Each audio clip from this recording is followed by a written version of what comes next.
Thank you for staying with us and keeping faith with us on the show this morning. Well, education has evolved over the years, especially in today's digital era. So my next discussion is going to center around, how far education has come in Nigeria, with emphasis, of course, in today's digital world. My guest is a policy advocate as well as a literacy specialist. Let's welcome Abdulsamad Isa. Good morning. Good morning. Thank you Nice to for have having you me. on the show. Thank you very Thank you much. very much for coming. I want you to start by telling us a little bit about your background, and how you came about to be involved with literacy, especially for children. Good morning, and once again, thank you for hosting me on the show. Like you said, my name is Isa Abdulsamad Muhammad. I'm the programs manager at Elmi Children's Fund, a dedicated non-governmental organization with HQ here in the FCT and field offices across some of the states within the nation.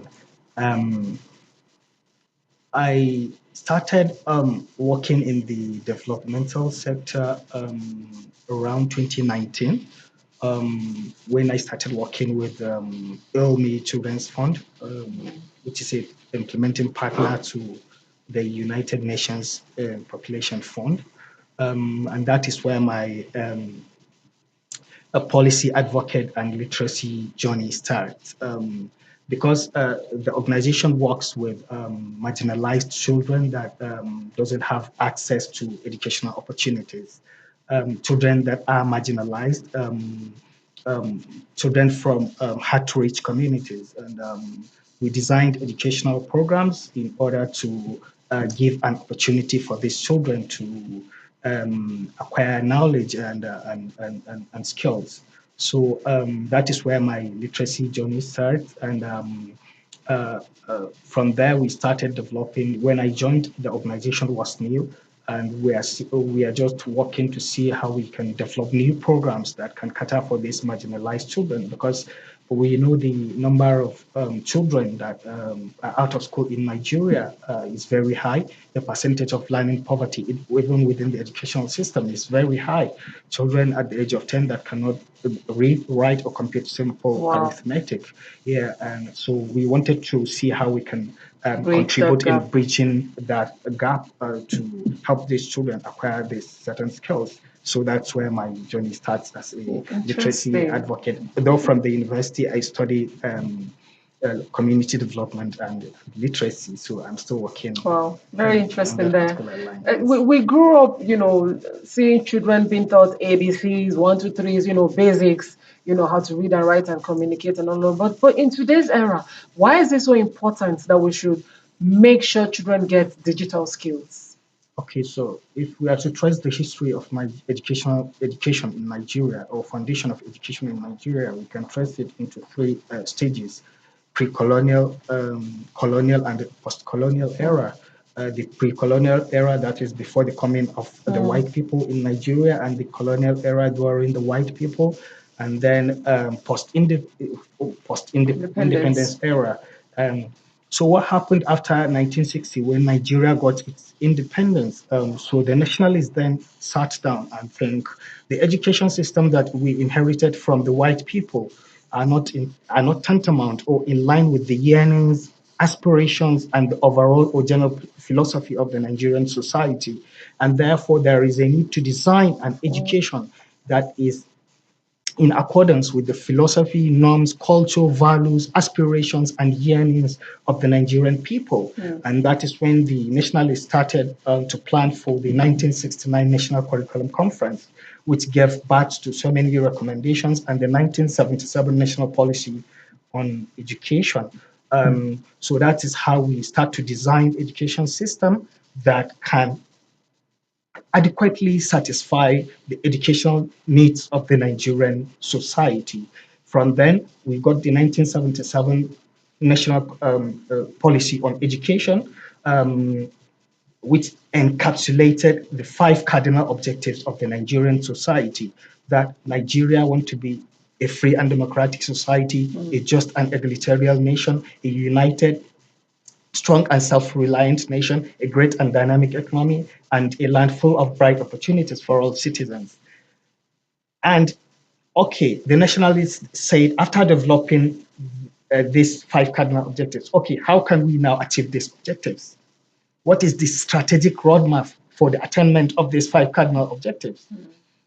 We said education. Once Nigeria become a literate society, these five cardinal objectives will be achieved. That Nigeria will have a united, strong, and self-reliant nation. Nigeria will be a land full of bright opportunities for all citizens. If we have a standard education system that can adequately satisfy our educational needs. This is the strategic roadmap for the attainment of these five cardinal objectives. What if our education system fails? That means these objectives will not be attained, will not be achieved. So from then, the education system, the 1977 national policy introduced the 6-3-3-4 system. So after that, okay, the education system was very good. In some schools, still white people were teaching. The teachers there, the teacher salary was very good. Once you are recruited, you will have a house where you live with your family as a teacher with a very good salary, remuneration, and welfare. But along the line, Nigeria's population with all other challenges began to grow, and the system remained stagnant. Our, our curriculum system remains stagnant. We don't update the curriculum time to time because over time, there are a lot of changes in our life, within our society. Just like we said, we are now into a digital era. Interesting. And I like the fact that you're stepping it down to children. And you did mention disadvantaged children in your intro. Speaking of which, what does bridging the gap mean to you in that regard? With emphasis to literacy and digital skills. Okay, thank you very much for asking this important question. Like I said, there are a lot of reports out there, but we know the number of out of school children is almost 20 million. If we look at the literacy rates of some states, Katsina sits at 10%, Kano 38%, Imo 96, Lagos 96. And if you look at the overall enrollment rates in 2023, I think the gross enrollment rate, according to the UBE data, is 47 million. We have 20 million that are out of school. We are talking about the gaps That now. is serious. 20 million children, school-age children that are out of school. And then we are talking about teaching and learning materials within the school, infrastructure, quality of teaching. So we can break these challenges in terms of quality, equity, and access. So if we talk about equality, we talk about the available teaching and learning materials within the schools. The national policy on education states that at the primary level, the teacher-student ratio should be 1:35. At the upper basic, a junior secondary school, the teacher-student ratio should be 1:40. But we know that there are primary schools where you will see a population of 200 pupils in a single class. One teacher is handling 200 pupils. That is Yes, enormous. in a class. These are the gaps. And this is all about data. How many pupils do we have? How many students do we have in school? How many And we're blocks? talking public schools now. Public schools. How many blocks of classroom do we need to attend the 1:35 in the primary schools and 1:40 in the junior secondary school in order to bridge this gap? Okay, what certain skills do we need to retrain these teachers in order for them to deliver quality education? What sort of remuneration and welfare do we give to this? Because everybody is running away from the job. It's very obvious. Everybody is running away from teaching. It's very obvious. Because I think it's the last resort of the day That's a now. sad story for another day. Yes, so it's the last resort for some. Yeah, it's when you look for a job and you don't get, that's when you start to teach. So, but how can we now motivate others to venture into teaching?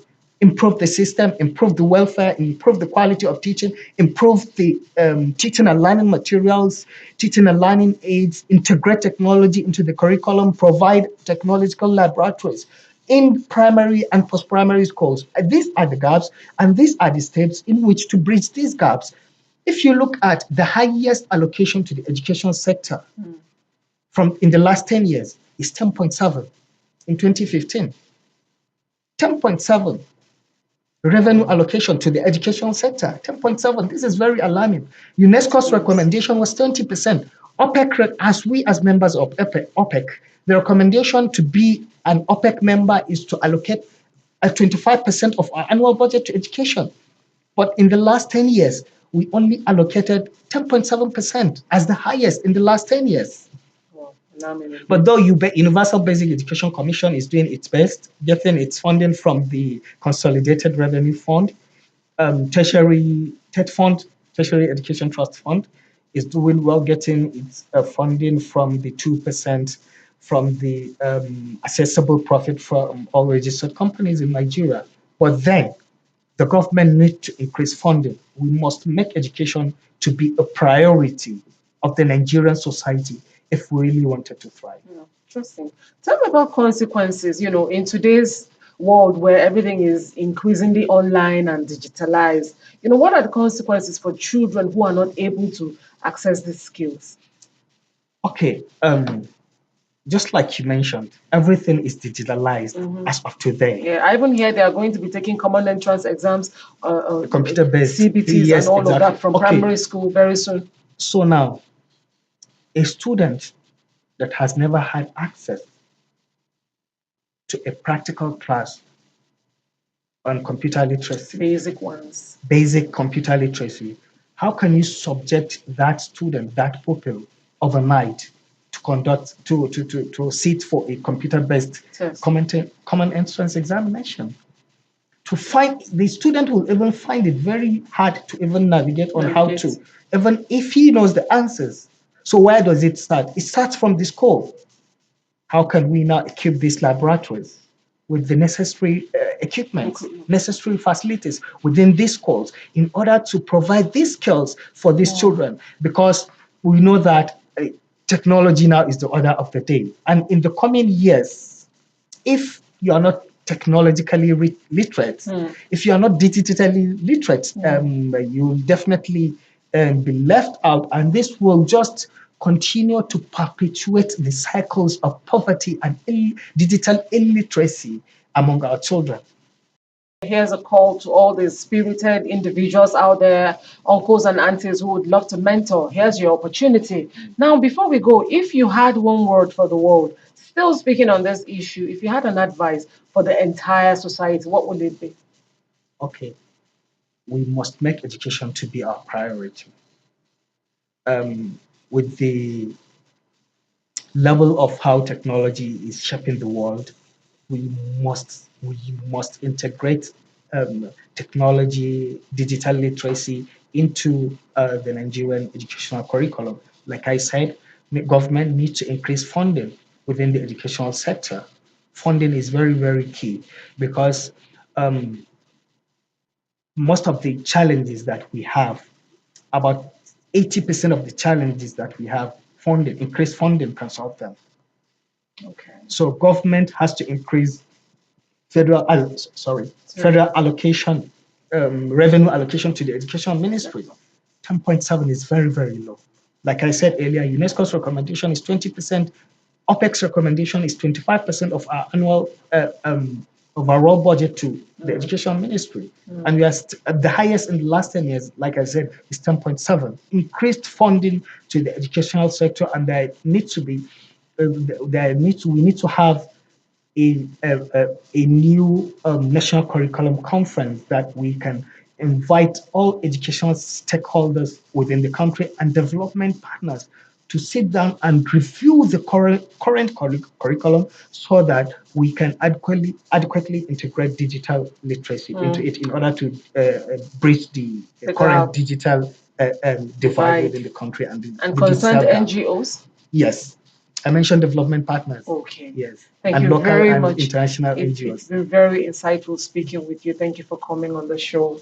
Well, I've been interacting with Abdul Samad Isa. He is a literacy specialist and a very passionate policy advocate.